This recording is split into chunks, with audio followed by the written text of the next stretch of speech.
No DQ Galaxy, we are live with a recap of AEW Dynamite for January 31st, 2024. Shout out to everybody watching this, whether it's live or on demand. I very much appreciate your viewership and support. There's the heart for everybody. I'm not sure if it's going to create the emoji. There it goes. That is for all of you. Now, let's get into this recap as we continue on the road to AEW Revolution. We kicked off the show with Jon Moxley versus Jeff Hardy. AEW still teasing a heel turn for Hardy, who has been on a little bit of a losing streak. He finally gets a match on Dynamite, and he went right after Moxley. He brought the fight. He used his towel to choke out Moxley, and the referee was basically letting them do whatever. Moxley was thrown over the barricade, and then he got knocked into several CMLL wrestlers who were at ringside for this match. More on that in a few moments.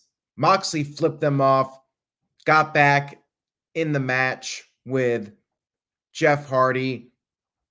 And then Moxley took a pen and put it into Jeff's ear, which was right out of Randy Orton's playbook. If you remember, Randy Orton, I think, took a screwdriver and put it in Jeff Hardy's ear. Entertaining stuff here. Moxley is a sick individual, but that was originally Randy Orton's idea. And then Jeff Hardy managed to make a comeback. Jeff Hardy hit not one, but two twist of fates and then went for the swanton, but Moxley avoided it. Moxley applied his bulldog choke, and Jeff Hardy had no choice. He couldn't go anywhere. He passed out. Jon Moxley won. No surprise here whatsoever. And then after the match was over, Jeff Hardy, just like he did with Darby Allin, showed Moxley no respect and left the ring. And then at this point, we had those CMLL wrestlers come into the ring and attack Moxley. They laid him out, and apparently the Blackpool Combat Club was not there in attendance for this show. They will be back next week, though, and they did confirm later on that next week in Phoenix, it will be Blackpool Combat Club versus three of these CMLL wrestlers. So if you're a fan of CMLL and AEW, then you're getting more of this Forbidden Door stuff. Me personally, don't really care whatsoever about it. Match was all right. Jeff Hardy turning heel, I guess it's a last-ditch effort to try and save his career in AEW because it is sinking. His star power has greatly diminished, and a lot of it is his own fault, being arrested, but still, we'll see if it works out for him. The AEW run hasn't really lived up to expectations. When Jeff Hardy was a heel in TNA, I was not a fan of it. The whole Willow thing and the world title that looked like the Divas title just wasn't my thing. I hope if Jeff Hardy does go full-blown heel that they'll have something different and it won't just be a rehash of the past. And if that doesn't work, then at that point, it might be the end of Jeff Hardy and AEW. And Matt, for that matter, like, what else can you do with these guys? Next up, we had Hangman Adam Page going up against one of the Mogul Embassy guys, Toa Liona, or Liona. I'm not sure even how to pronounce his name. Toa, T-O-A. This was a good match, but I don't care about Toa Liona whatsoever. So I was kind of checked out of this one. Pretty standard match, but good with these guys. And Toa definitely got in some offense. He took Page and threw him over the top rope from the apron, which would have been a cool Royal Rumble elimination spot. Maybe they could steal that for next year. And Hangman made his comeback, tried to hit the dead eye, could not do it on the first attempt. And then he hit the second one, and Liona popped right back up from it. And he sent Page to the outside, went for a moonsault off the apron, but missed. He splatted on the floor. And then Page hit his top rope moonsault, got Liona back in the ring. And then Liona regained the upper hand, but then he went for the Samoan drop, and Page immediately turned it into a pin and got the victory over Liona, who I guess was somewhat game. He got in offense, but yeah, I really did not have much interest in this. I mean, it's the, pick your poison gimmick, which never really results in the person selected winning a match. Page won here, no surprise. Then we had footage of the Young Bucks arriving, and they got pissed at this guy who was there because he referred to them as Matt and Nick. Remember, they're Matthew and Nicholas Jackson, and they gave him a $500 fine. Next up, we had Wardlow versus Komander, and the announcer Dasha screwed up and called him Mr. Wardlow instead of Mr. Mayhem Wardlow. I wonder if they should just keep Mr. Wardlow from now on as his name. Anyways, Adam Cole was out there in commentary, and you had members of the Undisputed Kingdom out there. Wardlow, Mr. Wardlow, dominated most of the match, but then he got a little bit too cocky. He started posing, and that's when Komander was able to regain his composure. He reversed a powerbomb, turned it into a Hurricane Rana that sent Mr. Wardlow into the steel steps, and then Komander got Mr. Wardlow back in the ring, hit a Phoenix splash off the top. Mr. Wardlow kicked out, and then Wardlow went for his trademark powerbomb, and as strong as Wardlow is, something went wrong here. He struggled to get Komander up, and it looked like his knee was giving out on him. He did hit the powerbomb, a very weak powerbomb, and he got the win, 1, 2, 3. And after the match, Undisputed Kingdom came into the ring, and they were going to continue the attack. Wardlow was in the corner, and he seemed like he was legitimately frustrated. He was upset. And we had Orange Cassidy and the Best Friends come out there to make the save. They cleared the ring. Wardlow was out there. I mean, he did not look happy. Hopefully he's not seriously hurt. It would be a real shame, though. If he's hurt, then yeah, that's just another blow to the Undisputed Kingdom faction. Wardlow, really the only thing that the group has going for them with Adam Cole being hurt. Roderick Strong, he's challenging Orange Cassidy, fine.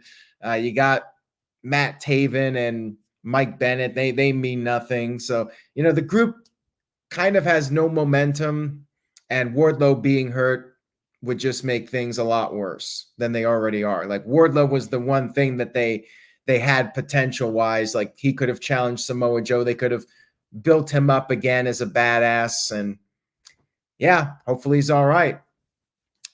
If you guys are enjoying this video, by the way, I did want to plug the new No DQ membership on YouTube. You can sign up. There is a link in the description box.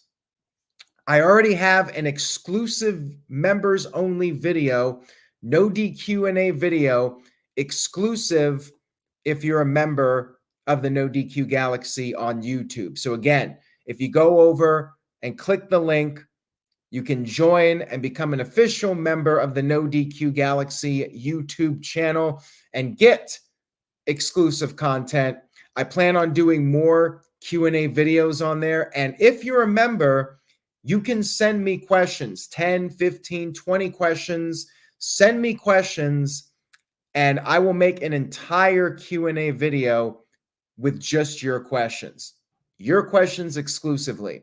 That is if you're a member. So join, and hopefully we'll get some people on there, and I'll do some Q&A videos for you guys. Thank you all for that. And now let's get back to the Dynamite recap. We had a little sit-down interview. Tony Schiavone talking to Sting and Darby Allin, along with the tag team champions, Ricky Starks and Big Bill. Ricky Starks brought up how Sting beat Starks at Revolution 2021, which was Sting's first AEW match. And Darby responded by saying that Starks is not respecting Sting because of that. And Sting, his career is not a stepping stone. And Starks responded by saying he is going to make sure Sting doesn't get his retirement match. And then things got heated.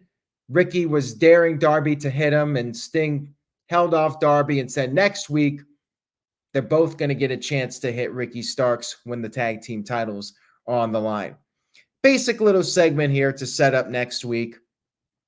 And then we had Chris Jericho versus Kyle Fletcher, which was a fine match, pretty standard. Crowd was more into Jericho than you might think, considering his recent controversies. Don Callis was out there distracting Jericho. At one point, he tripped Jericho, and Will Hobbs took a cheap shot when Jericho was going for a lion salt. Jericho got the walls of Jericho on, though. However, Fletcher was able to get to the rope, and then Jericho hit a code breaker, but Fletcher kicked out. And then Fletcher sent Jericho to the outside. Fletcher went for a dive, but Jericho caught him with the Judas effect. Jericho got him back in the ring, and then Jericho came off the top with a Judas effect, got the 1-2-3 victory. It was fine. Kyle Fletcher, him losing to Jericho, I mean, doesn't really matter one way or another. Powerhouse Hobbs beat Jericho, and it meant nothing for him, so why even bother at this point? And then Konosuke Takeshita showed up on the stage and stared Jericho down. They have a match for next week. So again, you knew Jericho wasn't losing this one. A little bit of a filler match here for Jericho. He just had his cruise, and he sang on the cruise. He did a cover of Tainted Love. You can check out that video on the No DQ Twitter at NoDQDOTCOM. We then had a little Deonna Purrazzo video package. She brought up the tattoo that her and Toni Storm have, how it symbolized them breaking into the wrestling business together and going up and down the road, yada, yada, yada. And then we had a worthless promo here with the Acclaimed and the Bang Bang Scissor Gang, the six of them making a combined group. I mean, it was time filler. Like, they had the cardboard cutouts. They were making jokes, and Billy Gunn did the "we got two words for you, suck it," and then they said "guns up." Like, it really just felt like, okay, we got to have a little talking segment here and get these guys out here for a segment. Like, it really advanced no storyline or served any real purpose other than to just get these guys on TV. We then had Deonna Purrazzo versus Taya Valkyrie with Johnny TV. They're a couple on screen now. And this was, the 9:30 women's match. Pretty standard. You had Johnny TV distracting Deonna Purrazzo, and she got speared by Taya, sent into the steel steps. Johnny and Taya started making out. And then after the commercial break, Deonna made her comeback, and she taunted Toni Storm, the women's champion, who was on commentary.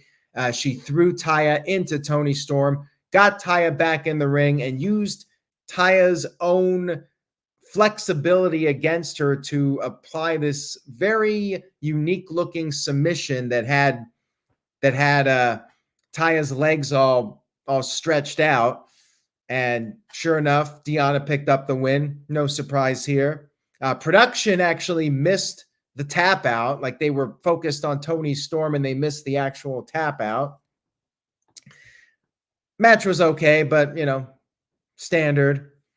We then had the Young Bucks backstage approaching Darby Allin. They wanted to know why Darby is letting 65-year-old blood-sucking leeches like Sting take money from him. And they proposed the idea of the three of them forming a trios group once Sting is done once and for all. Darby said the only thing he's focused on right now is him and Sting winning the tag team titles. We then had our main event of the evening, Samoa Joe on commentary for Swerve Strickland versus the man that was picked by Hangman Adam Page in the Pick Your Poison. We had Rob Van Dam. RVD is back, and furthermore, Hangman Adam Page on the big screen said that it was going to be a hardcore match, RVD specialty. Good match here, best match of the show, best thing about the show, quite frankly. RVD doing a lot of his signature moves through the chair at Swerve, sent Swerve over the barricade, and then the crowd chanted, "You still got it." They chanted, "We want tables." RVD did the Rolling Thunder. And then we had Brian Cage interfere. Hook came down with a steel chair to even the odds. Match continued. RVD was placed on a steel chair on the outside of the ring, and Swerve came off the apron with a stomp. Got RVD back in the ring, went up top for another stomp, but RVD threw a chair at Swerve. Swerve had set up a table on the outside. He ended up crashing through the table he set up. Crowd popped big for that. You know they love their table spots. And then RVD got him back in the ring, laid Swerve on a chair, placed a chair on top of Swerve, came off the top with the frog splash attempt, but Swerve moved. RVD crashed onto the chair. Swerve hit the house call kick using the steel chair for assistance, but RVD kicked out. However, he could not kick out of the Swerve stomp. Swerve did pick up the 1-2-3 victory. No surprise here. And then RVD flipped him off in defiance before he got hit with the stomp. After the match was over, you had Hangman Adam Page come into the ring, and we had a little promo here. Page said he's not going to let Swerve win the AEW title. Swerve said he already beat Page twice. He has nothing left to prove. Page brought up how it took the Mogul Embassy both times for Swerve to win. So Swerve said, okay, one more time, and that's the end. Next week, they will have a match, and the winner goes on to face Samoa Joe at AEW Revolution. Shout out to Walter Cruz, who sent in a $5 super chat. Thank you for that. Says, why the F are we getting another Swerve versus Page match? Nobody, and rage means nobody, gives a shit. Swerve already proved he should get a shot. Well, keep in mind they're bringing back the rankings, and both guys are undefeated in 2024. So they're going to have the match next week, which I wonder if there's going to be shenanigans, because I figured they were going to do a three-way at Revolution.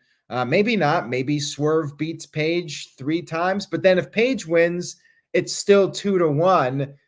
So Swerve can argue, well, I should still get the shot. So we'll see what they do. Dynamite was okay.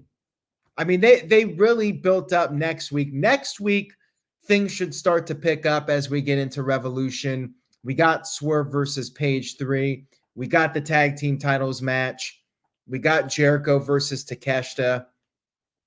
They loaded up next week's show. This week was kind of a lame duck show. I give it a C.